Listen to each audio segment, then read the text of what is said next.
ଅବସରରେ ପ୍ରଥମେ ଡକ୍ଟର ସର୍ବପଲ୍ଲୀ ରାଧାକୃଷ୍ଣଙ୍କ ମହାରାଷ୍ଟ୍ରରେ ପ୍ରକୃତିର ପାଳନ କରାଯାଉଛି ଏବଂ ସମସ୍ତ ଉପସ୍ଥିତ 85 ସମାଜଙ୍କ ବିଦ୍ୟାସୁର ସାର ସାଧାରଣ ଏବଂ ଛାତ୍ରଛାତ୍ରୀମାନଙ୍କୁ ଦିବସର ଅନେକ शुभेच्छा।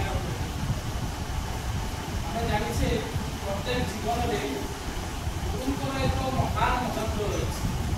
ଯେଉଁ ଗୁରୁମାନେ ଆମକୁ ଅଜ୍ଞାନ ରୂପକ ଅନ୍ଧକାରରୁ ଜ୍ଞାନ ରୂପକ ଆଲୋକ ପ୍ରଦାନ କରନ୍ତି। ସେଥିରେ ଆମର ପିତା ଓ ମାତା ହେଉଛନ୍ତି ଆମର ଆଦିଗୁରୁ। ଆମର କୁହାଯାଏ ଯେ ପିତା ମାତା ଯେ ଆଦିଗୁରୁ ସେ ଦିନେ ହେବା ମହାମେରୁ। ଅର୍ଥାତ୍ ଆମେ ଯଦି ଜୀବନରେ କିଛି ଉନ୍ନତି କରିବା ପାଇଁ ଚାହୁଁଛେ ତେବେ ପ୍ରଥମେ ଆମର ବାପା ଓ ମାଙ୍କର ଚରଣ ବନ୍ଦନା କରିବା ଉଚିତ। ଅର୍ଥାତ୍ ତାଙ୍କୁ ଯଥୋଚିତ ସମ୍ମାନ ଓ ଯଥୋଚିତ ବ୍ୟବହାର ପ୍ରଦର୍ଶନ କରିବା ଉଚିତ। ଏବଂ ତୃତୀୟରେ କୁହାଯାଏ ଯେ ଶିକ୍ଷାଗୁରୁ। ଅତୀତରେ ଆମର ଯେଉଁ ଗୁରୁକୁଳ ଶିକ୍ଷା କଥା ଥିଲା, ଯାହାକି ଆମେ ପୂର୍ବରୁ ଆଲୋଚନା କରୁଥିଲେ କ୍ଲାସରେ, ଯେ ଗୁରୁକୁଳ ଶିକ୍ଷାରେ ଶିଷ୍ୟ ଆଉ ଗୁରୁମାନଙ୍କ ଭିତରେ ସମ୍ପର୍କ ନିବିଡ଼ ଥିଲା, ଯେଉଁଥିରେ କି ଶିକ୍ଷଣର ସମସ୍ତ ଉପକରଣ ଥିଲେ ତା ପାଇଁ ଗୁରୁ।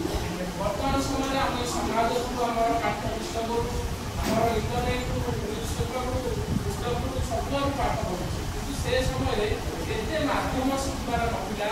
ଶିଖିବାର କେବଳ ଗୋଟିଏ ମାତ୍ର ମାଧ୍ୟମ ଥିଲା, ତା ଭିତରେ ଏବଂ ପାଠଗୁଡ଼ିକୁ ଶୁଣି ଶୁଣି ପିଲାମାନେ ମନେ ରଖୁଥିଲେ। ସେଥିପାଇଁ ତାର ନାମ ଥିଲା କ'ଣ? ସ୍ମୃତି। ତେଣୁ ଗୁରୁ ଆଉ ଶିଷ୍ୟ ଭିତରେ ଏକ ଅନବଦ୍ୟ ଆଉ ବଳିଷ୍ଠ ସମ୍ପର୍କ ସେ ସମୟରେ ଗଢ଼ି ଉଠିଥିଲା। ଯେଉଁ ସମ୍ପର୍କକୁ ଆମେ ଯେଉଁ ସମ୍ପର୍କରେ ଆମେ ବିଭିନ୍ନ ଭାବରେ ଶୁଣିଛୁ ଯେ ଗୁରୁ ଆଉ ଶିଷ୍ୟମାନଙ୍କ ଭିତରେ ସମ୍ପର୍କ ନିବିଡ଼ ରହିଛି। ଆଉ ଏଇ ଗୁରୁମାନଙ୍କ ଭିତରୁ ଆମେ ଯେ କେବଳ ଯେ ପାଠ ପଢ଼ୁଛୁ ଯାହାକୁ ସେ ହେଉଛନ୍ତି ଆମ ଜାଣୁଛେ, ଆମ ସମାଜରେ ପ୍ରତ୍ୟେକ ଦୈନନ୍ଦିନ ଘଟଣାବଳୀ ନିତ୍ୟ ନୈମିତ୍ତିକ ଘଟଣାବଳୀରୁ ଅନେକ ବିଷୟ ଶିଖୁଛୁ, ତାହାକୁ ମଧ୍ୟ ସେ ବ୍ୟକ୍ତି ଗୁରୁତ୍ୱ କଥାବାର୍ତ୍ତା କରିଥାନ୍ତି। ସେଥିପାଇଁ କ'ଣ କରିଥିଲେ, ରାଜା ଅବଧୂତଙ୍କର 24 ତା ଭିତରୁ କପୋତ କବିତାଏ ମଧ୍ୟ ଗୋଟେ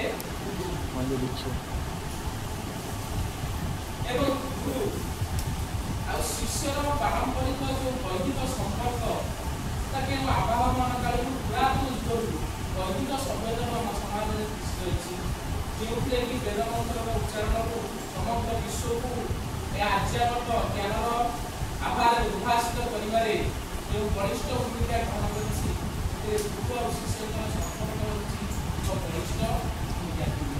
ଏବଂ ଶିକ୍ଷଣର ବିମୁକ୍ତି ପ୍ରକ୍ରିୟାରେ ଶିକ୍ଷାର୍ଥୀ ଆଉ ଶିକ୍ଷକ ଏବଂ ସମାଜ ଅଙ୍ଗାଙ୍ଗୀୟ ଭାବରେ ଜଡ଼ିତ, ଯେଉଁଥିରେ ଶିକ୍ଷାର୍ଥୀ ଶିକ୍ଷକ ଏବଂ ସମାଜକୁ ଛାଡ଼ିଦେଲେ ଶିକ୍ଷାରେ ପରିପୂର୍ଣ୍ଣତା ଆସିପାରିବ। ତେଣୁ ଶିକ୍ଷାକୁ ଆମେ ସଠିକ୍ ଦିଗରେ ନେବା ପାଇଁ ହେଲେ ଆମକୁ ଆମ ଜୀବନରେ ଗୁରୁଙ୍କର ଆବଶ୍ୟକତା ଅଛି, ଯିଏକି ଆମକୁ ଶିଖରରେ ପହଞ୍ଚାଇ ପାରିବ। ଆମକୁ ଯଦି ଶିକ୍ଷକ ସଂଗ୍ରାମ ବା ଆମକୁ ସମ୍ପର୍କ ଦେବା ପାଇଁ କିଏ ଆମ ସହିତ ରହିଛନ୍ତି, ଯେ ଆମକୁ ସାହାଯ୍ୟ ଆଉ ସହଯୋଗ କରିବେ, ସେ ହେଉଛନ୍ତି ଆମ ଜୀବନରୁ ଅଜ୍ଞାନ ରୂପକ ଅନ୍ଧକାରକୁ ଦୂରୀଭୂତ କରି ଜ୍ଞାନ ରୂପକ ଆଲୋକରେ ସେ ଆଲୋକିତ କରନ୍ତି, ସେ ହେଉଛନ୍ତି ଗୁରୁ। ଏବଂ ଆମେ ଗୁରୁଙ୍କୁ ଭାରତୀୟ ସଂସ୍କୃତି ଏବଂ ଭାରତୀୟ ସଭ୍ୟତା ଏବଂ ସନାତନ ସଂସ୍କୃତି ଅନୁଯାୟୀ ତ୍ରିଦେବ ଅର୍ଥାତ୍ ବ୍ରହ୍ମା ବିଷ୍ଣୁ ଆଉ ମହେଶ୍ୱରଙ୍କ ସହିତ ସମନ୍ୱିତ କରିଥାନ୍ତି।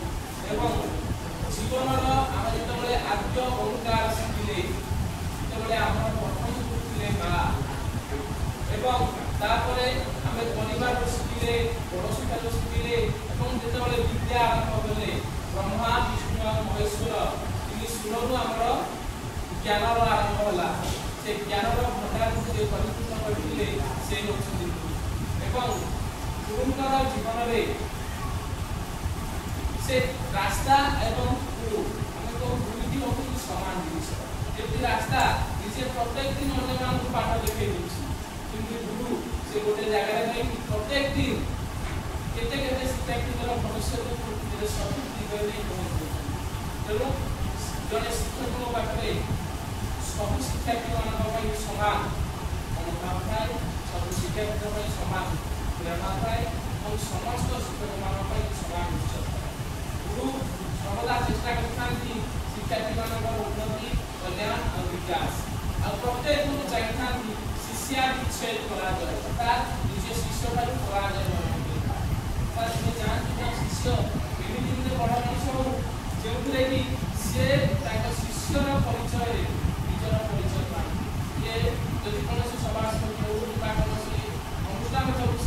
विशेष निजर गौरवान्वित मनोबली गुरु निजे गौरवान्वित पाइपारे जे से शिष्य किसी पिला पाठ तेणु प्रत्येक शिक्षार्थी गोटे जिन चाहिए प्रत्येक गुरु से आशा नहीं शिक्षार्थी ज्ञान प्रदान कर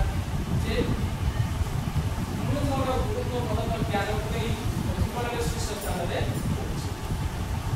एवं मोर आज समस्त पर्व जे तुम से आदर्श को नहीं जीवन में एक उन्नत और सफल मनुष्य में पहुँचब आते आम निजे गौरवान्वित बड़ बड़